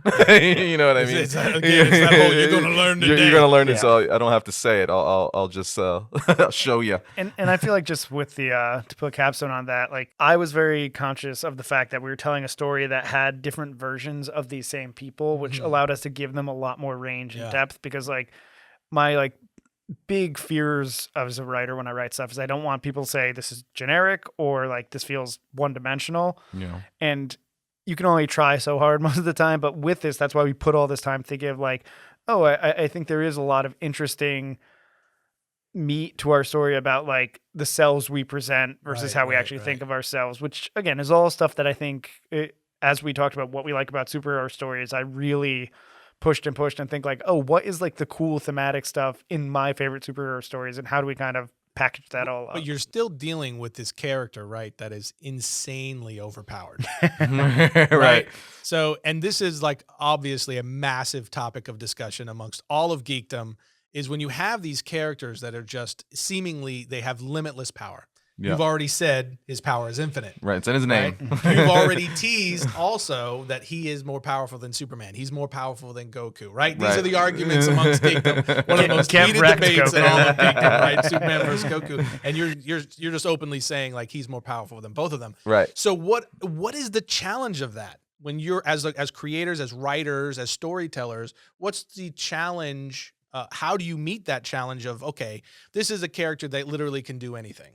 So how do we write a story that accommodates that without it just being boring? Well, I think it's kind of going off of what I was saying a little bit earlier, where when you have a character so OP, I think it's more interesting as creating, working and writing that character is now you have to work yourself out of the box, right? So like instead of just being like, oh, there's a evil character that's equally as powerful. That's the answer. It's like, no, it's like, okay. Or creating a plot device like kryptonite or something to that effect. Right. It's kind of like you have to be smart about it, right? Like, well, we kind of already have some ideas and stuff, but it's like something that's DC's been doing for years. It's like you have Superman is a really, really powerful guy, but since he's so powerful, no one is a physical threat. What would be the logical solution to defeat him? The mind being smarter, and enter Lex Luthor, right?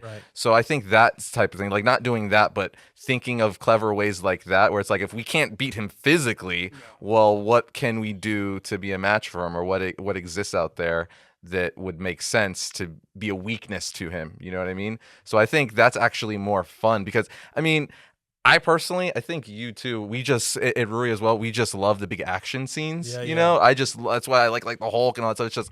It's fun to see these characters wreck shop and stuff like that. And for people who say, part of the genre, too. And part of the genre, but people are like, oh, it's boring. It's like, no, it's just, you have to think of clever ways to write yourself out of this mess or situation you put yourself in, while automatically saying, well, we don't really have a threat. It's like, oh, but we could think of something. Well, to nerd that up too and push up the glasses, I feel like one thing that you start learning as a writer is like every physical fight like has to also have like a conflict of values in order to really have meaning. Because if it's just two strong guys punching each other in a bar, like, okay, there's some novelty there, but there's no meaning. And like Arris was saying, like, especially with these superpowered characters, I think Infinite and the other ones, the interesting thing is like, okay, like, especially having a protagonist who's a normal person, you're not going to walk in and punch this person to stop them if they're doing something you disagree with. You need to like really bring a conflict of values and try to get them to see your side. And for me, know what makes them tick. Yeah. And that was the exciting thing for me. Like in things that I feel like I often say, and I don't mean it in a reductive way, but like anyone can tell a like easy old like Saturday morning cartoon story about good guy fights bad guy, good guy finds inspiration or power that wasn't there 5 minutes ago, good guy beats bad guy, we all go home happy, we all learn nothing. Like and again, there's value. Those stories are comfortable, they're cool, they're fun, but like I really wanted to push us to not just do that, to do something that actually brought some ideas out, and I think we landed in a good territory. For sure. And like point in case, like again, proving that you know, if written well, you could make an amazing story with stuff like that. It's like All-Star Superman is like you said. Yeah. Like those, it's like it's so much just like how you put this character who's all powerful in a predicament that's like, oh, well, that doesn't have much to do with my power set per se, but that's going to affect me a lot. So, you know, maybe I could hopefully use my powers to get out of this, but maybe not. So it's a whole nother dynamic. It's not so much like, you know, with Spider-Man fighting Venom or something like that, where it's like, oh, who's going to overpower each other? It's like, what's at stake for this character? What will be really, really bad for him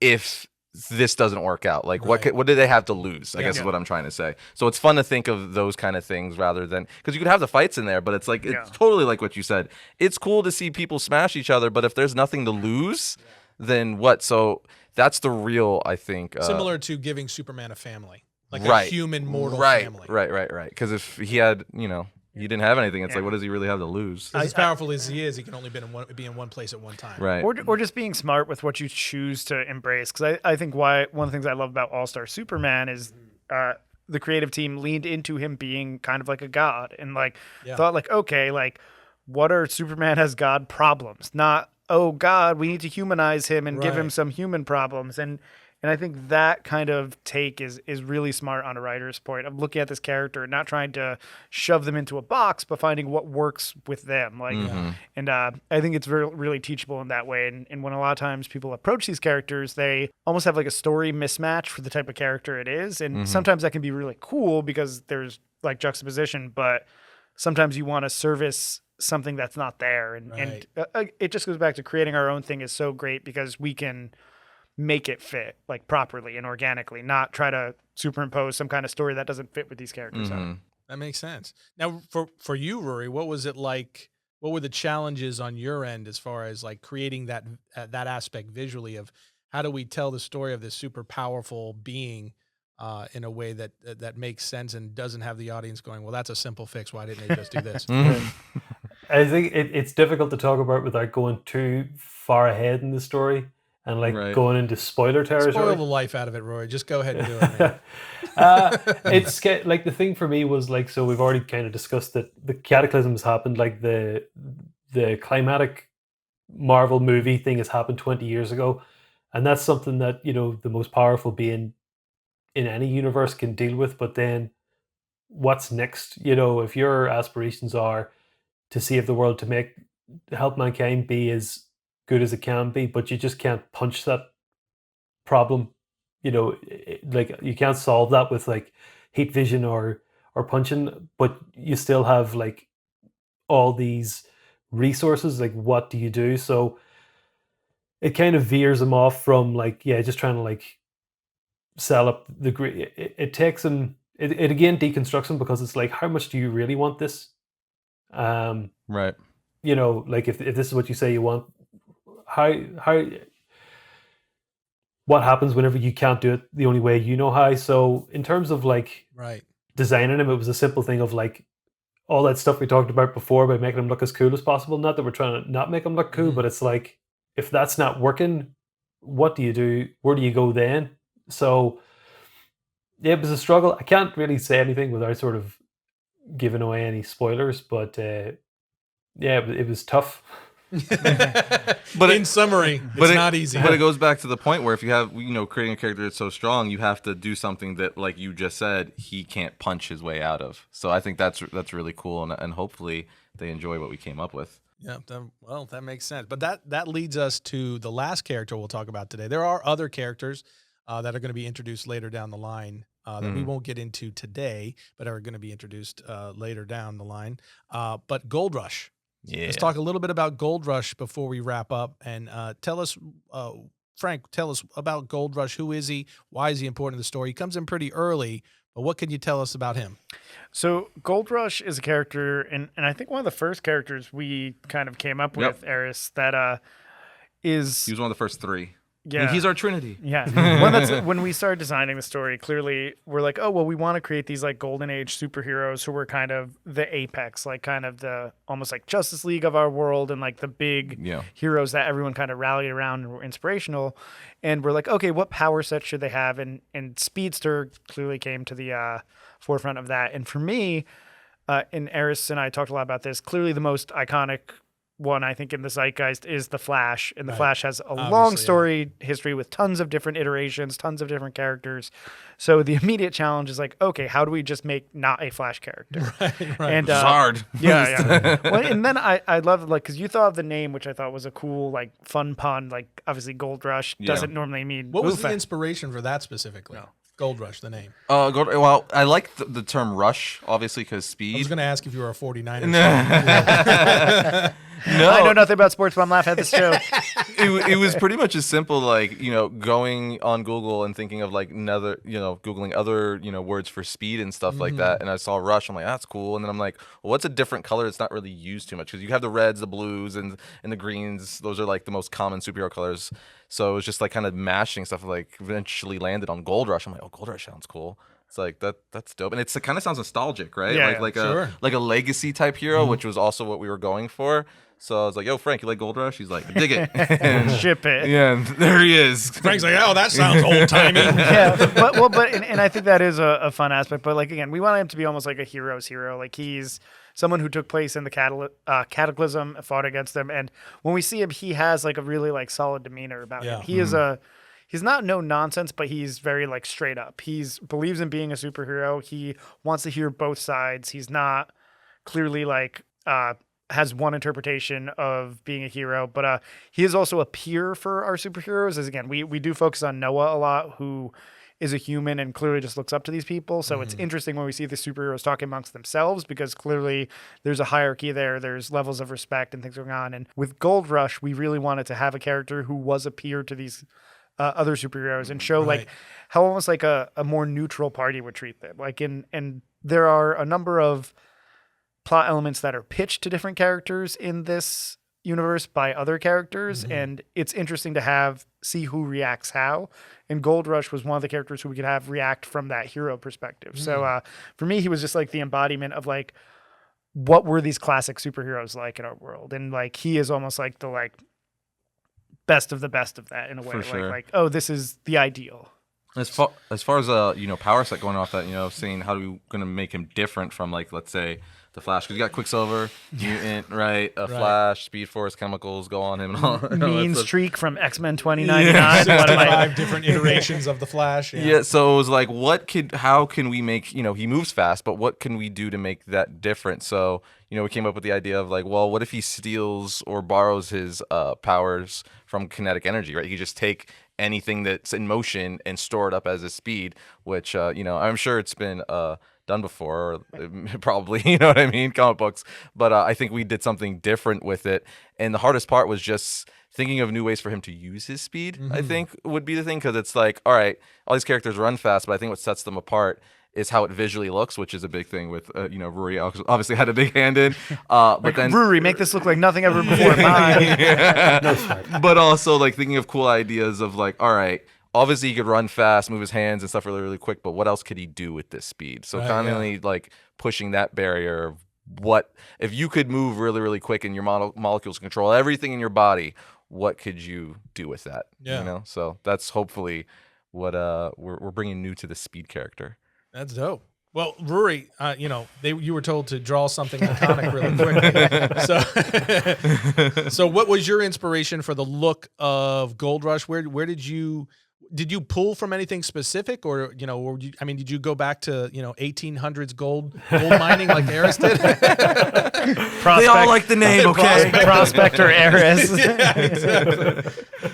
My thing was to like move as far away from the traditional kind of speedster character, because I think like, although we talk about having like the Superman archetype and the Batman archetype, I think the speedster is the one that's the most used. And I think regardless if you're reading like a Marvel comic or a DC comic, you kind of know what a speedster is and what they do. And the interesting thing that Frank and Arris came up with was, okay, he steals kinetic energy, so we don't have to focus on things like, I always feel like, speedsters, they have to have like lithe bodies, and they're treated just like regular runners, but they can do it faster. So it's like right. the runner's physique, they have to like eat a lot and that kind of thing. Whereas when we're taken away from that, you can kind High of metabolism. yeah, like that whole sort of aspect where it's like, well, that's off the table. So he doesn't have to have the physique the same as every other speedster around. So he's bulkier. He's kind of like, a lot closer Yeah. to like Infinite than he is to the Flash. And in terms of like the suit, when we had like the idea of like Gold Rush, then that just sort of gave me the idea of like, like just Scrooge McDuck and the pool full of like gold coins, like the coins. Boom! Yeah. There we go. So like That's some '90s goodness There right you go. there. It always goes back to DuckTales. It always ends up at Ducktales. yeah, didn't go like 1890s, went 1990s. Good enough.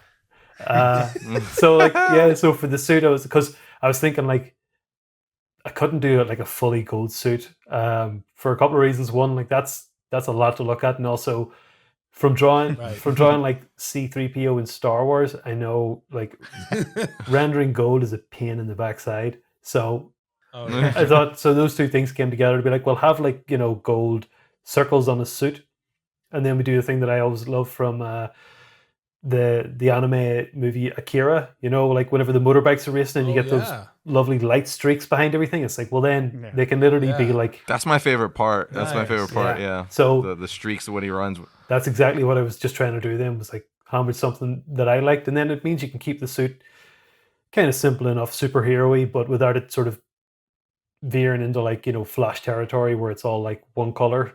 Kind of took all the color out of it really, and just so the gold coins on the suit carry all of that. And then we were sort of one of the great things that I haven't really got to mention is we didn't have a lot of chat about what the characters looked like, or it was kind of like, this is the power set. And then, so part of like the design thing for me was, okay, this is a bit of a blank canvas. The guys have given me these things to like work with to draw the characters. What can I give them back in terms of like things that these characters can do, or things they have on their outfits? Like we've touched on like Medica, who has like loads of different like life-saving equipment on her suit, but it's not like she's walking around like a walking ambulance. So like with Gold Rush, it was pretty simple. It was kind of things like he has like like they're not exactly blades on his elbow pads. They're just kind of like they look like it, but they might be like just rubber. But because he moves so fast, he can like cut through tanks or anything. It kind of like uses that sort of aspect of it versus like he can just run really fast. Like this guy, there's also something that I thought like is really interesting is like if you steal kinetic energy, then in a gunfight, you're not dodging bullets, you're just stealing all that. Like, could you imagine like being a route and like the bullets are just gonna drop around you because you've stolen all that force and like how fast you can be afterwards. Oh, that's dope. Like that's really cool. So things like that is just sort of whenever you're coming up with a character like an archetype and you're like, what can you do different? And just a tiny little thing like, well, he steals kinetic energy, lets you just do so many different things. So yeah, that puts him at a very new, fresh advantage. Yeah, for sure. And it speaks to like he was able to make him bulkier and stuff like that, because he's like you were saying, normal speedsters are really thin and they just run and move really quick, but Gold Rush is more of a brute in that sense, where since he uses it for speed mostly, but he could also kind of channel it to a form of strength because of just how fast he's moving. That if you get hit by something that's moving like at the speed of light or something, obviously it's gonna. So it makes him really strong at the same time. And he doesn't have to be thin either. It gives him that hero silhouette too, which is what I'm saying. Like we have a whole swath of superheroes in our story, but Gold Rush is also one of the ones we see who's supposed to represent that kind of golden age, and I like that he has that iconic hero look. He's not like a lithe, like in his stance and everything. The way he drew him, it's very like if that helps with that iconic feel, I feel like. So very nice. Good job, Ruairi. Good job, Ruairi. Well, you sowed the seed. Well, we've talked about all of the characters that we get introduced to early on. We've talked about what the story is overall, where we begin. Before we wrap up, I just want to kind of go down the line, and Ruairi, I'm going to give you first dibs at this. Is why, just in the short form, why should readers read? Why should the audience read Astonishing Times? I think one of the exciting things is, I think we've made it clear here, is like we're starting out with the idea of like we're building this universe. It's organic. Our first run is 5 issues and we're putting a lot of like teasers in there for what else we want to do. But so this gives, especially like the Variant Nation, who've been really receptive to the the teaser trailer and stuff, like you're on the ground floor to like help build this universe with us. You know, it doesn't keep going unless, you know, you're picking it up. But also the feedback has been so positive, and even just from like our announcement that you're not only sort of like helping us grow this, but you're going to be involved because we're paying attention to the feedback and everybody's comments and like 100%. what you like and what, you know, everybody's very supportive and very constructive with their feedback. So like we'll just take that on board, and this will hopefully be, you know, a very, I don't want to say symbiotic because that's not the right term, but you know, we can all be in this together is what I want to say. That's the thing that sort of excites me. I was excited getting on, you know, coming on board to like do the designs and stuff, but the more that Arris was talking to me about, you know, just the involvement of Variant in it, and then seeing whenever we finally, after like a year, got to announce it, and just seeing everybody's responses, like, yeah, this could actually, like, you know, this could be a really beautiful thing. So for me, I think that's a reason to get in. Like we're very much, we're all comic book fans. This is, you know, a channel for comic book fans. We're all in this together if we want to be, you know. So what you're saying is, come be a part of the creation of a new superhero universe. Yep, that's it. Frank, what about you? For me, obviously, second to all that, I think this is such a unique platform and such a organic, like well-grown community that I'm so happy to be a part of and like servicing. But beyond like all my nerdy, lofty aspirations and like deep dives of like what I want to say about superheroes, I really just want to make a really cool, exciting comic book that reads well in that single issue format. Yeah.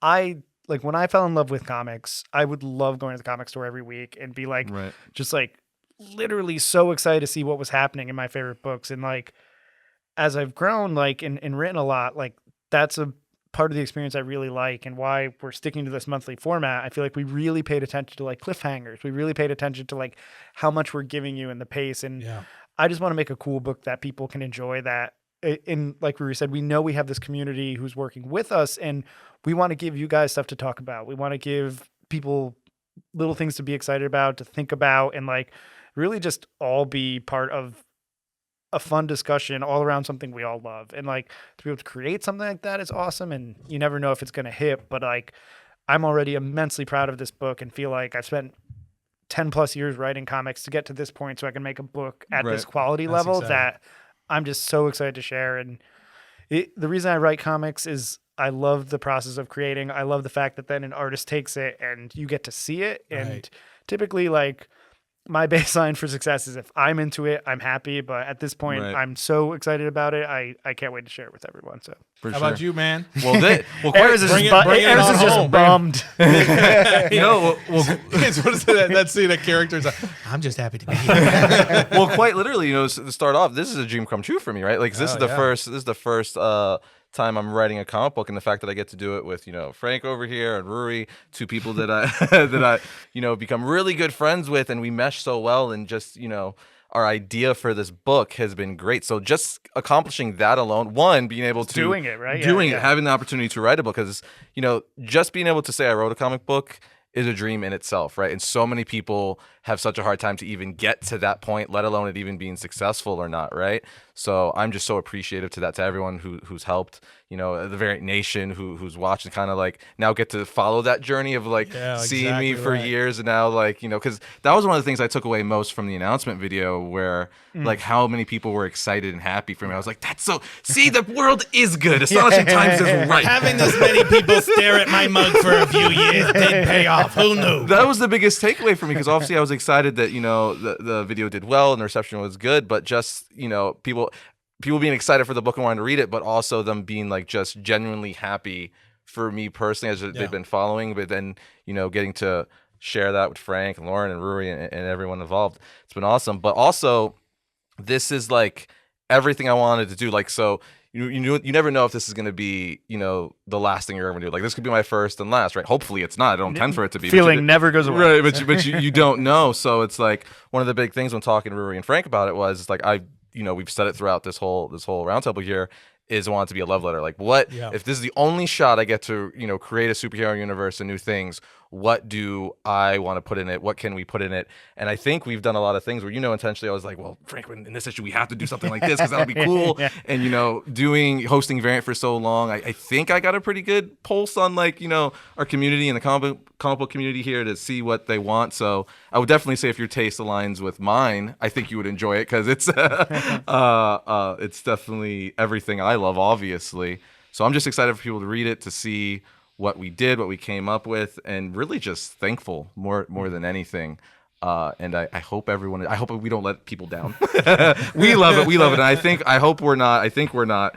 But I never want to say that we're not. Because opinions. And I will just jump in, and I know I'd be remiss not to mention like the awesome partners we've had at ComiXology and the platform with ComiXology Absolutely. Originals. Like Chip Mosher is kind of the head over there, who was someone I've known for a long time and took a chance on us to really kind of bring this book to market and to do it with so little restraint, like so little like hurdles, Absolutely. has been awesome. And to be able to give it directly to our fans the way we're doing it, it's again, I've worked everywhere and it's just been such a great experience and such a great platform as well. Right. And again, I hope it's the start of something big. And I do have to say one thing, because I didn't say it, directly have to thank the Variant Nation 100%. No, because thank you guys. without them, no one would care. 100. And that's the thing too. Like Ruairi and I, we've worked a long time, and I feel like this is the most I've ever feel something be embraced. It's not even out yet. So thank you guys so much. Yeah. And as I said, we like, want to get you excited. Yeah, so. like Ruairi said, we definitely are listening to you. We made that, we made it for ourselves. Obviously, it's something we want, but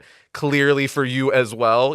Hoping that what we do and keeping you, the audience in mind, and be like, oh well, pretty sure they'll like this, and this seems to be a thing. So yeah, it has that synergy kind of going in that sense. We have been sending like screenshots of comments back and forth to each other, like check this Right. out. Yeah, so it's been really Yes, for everyone commenting and stuff, we get excited and stuff. When we see like stuff, we're like sending it to each other, like, oh, they said this, or like I think I said it before to Tim on our Variant the podcast that one person guessed where the story is going. There was really? one person, obviously. Yeah, there was one person. I'm We like, got to keep track of that person. So we can send them that's out. where it's going. You were right, but it was just one. So I thought that was really funny. So that person's gonna be like, yes, I did it when they read issue 5. Well, with it, I mean, from this perspective, from our perspective, from the Variant side, Triune side, it's been a blast just kind of seeing this thing from its inception, seeing it grow and build as it's developed, and so it's been very exciting for us to be able to roll this out to the Variant Nation and put this new, fresh story in front of our audience in this way. It's a very new approach to bringing a comic story to geekdom, For if sure. you will. And that was very much intentional from the start. We told you guys very early on that we wanted to make you a partner in this in the rollout of this story, and make you an insider and get to see things that not everybody does, or at least earlier than everybody does. sure. Right? We want to see the full transparency, see the process, like what goes into making a comic book, what are our ideas, because again, like we want to be doing this with them in that sense. Exactly. Yeah, I love sharing that stuff. I Yeah. long have and think it's like people are so hungry. And I knew even when I wanted to get into comics, it was so hard to find stuff like that. So please, like, we are so excited to be so transparent with everything about this book. That's another cool aspect, because let's say like the person doesn't even like what we did, right? But they could still follow like this type of stuff where it's like, all right, well, this is still how you do a book. This is how you get there. Do and stuff better. like- Yeah, and I think that makes it one, because I think we all talk about privately some of the things that go on, especially amongst fans. Like from a fan's perspective, we're all fans first and foremost, right? Is that there's a lot of time, especially more lately, I would say fans feel ignored in some ways, right? Because they're seeing certain stories that are going on with their characters, or certain things that are going on with characters that they've loved for a long time. That's very, very true. I feel that way sometimes. Yeah, and you're like, what is going on here? That sort of a thing. And it's like, are you guys even paying attention to whether we're buying the books or whether we're not? That sort of thing. There is that vibe in geekdom, and so that's part of what I mean when I say this is a little bit of a different approach, and that's a credit to you three. For seeing that and for saying, hey, let's partner in this way, and let's do this a little bit differently, use it, with the Variant platform. So congratulations to all three of you guys on this book. July 27th, guys, ComiXology Original. It's going to be hitting digital only first. Right. It will be coming out as a trade paperback in the future after all of the first 5 issues have dropped. But you guys are going to want to pick it up. You can pre-order it right now on ComiXology. The link for that will be in the description of this video and pretty much any of our Astonishing Times videos where we talk. But we've also got a character profile or character spotlights already out there for Noah and Koken. You can go and watch that. That goes into even greater detail with these 3 guys about who those 2 characters are. We're going to have another one coming with Infinite and Gold Rush that will do the same thing. And then leading up to the day of release, because we promised you guys, like we've been sitting here talking about, we want to take you guys along for the journey of this book. On July 27th, we're actually going to do a pull list episode on the main variant channel where we're going to actually give you a sneak peek preview of the first issue of the book. And we may or may not continue that as the issues roll out. You know, we'll see. We'll see what these guys let us. How about that? We'll say it like that. This time I get to summarize my own book. Yeah, well, won't that be something? I'll try and rein them in. Just a little bit. But yeah, I also want to thank ComiXology and Chip Mosier and the entire team over there. They have been fantastic partners all along the way, not just with you guys, but as well on our side as well, the business side, I guess you want to call it the variant side. They've just been so supportive all along the way to you guys, which is such a, it shows again, just in the way that you guys have been able to collaborate and build a story that you don't get all the time. Like you said, sometimes it tends to get rushed as it gets through the comic book mill. Right. But again, congratulations to you 3, Frank, Ruairi, our homegrown Arris. Thank you guys for joining us and doing all of this and bringing all this to the Variant Nation. But guys, we will see you next time when we talk about all things comics.